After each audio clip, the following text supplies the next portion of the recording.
అవధూత రూపమున శాంతిరోచితివి చర్చాభక్తుల పాదరాముడు శక్తి రూపుడు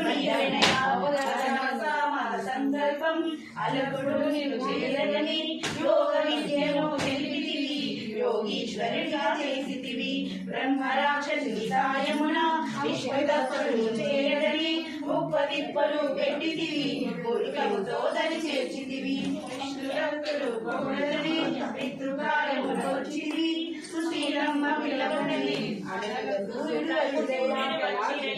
కోర్యలేని ఆ దంపతులను దీవించి అద్భుతమైన మంత్రమును సహితకారిని చేసితివి కాశీలో నా స్థానమట కోలాపుర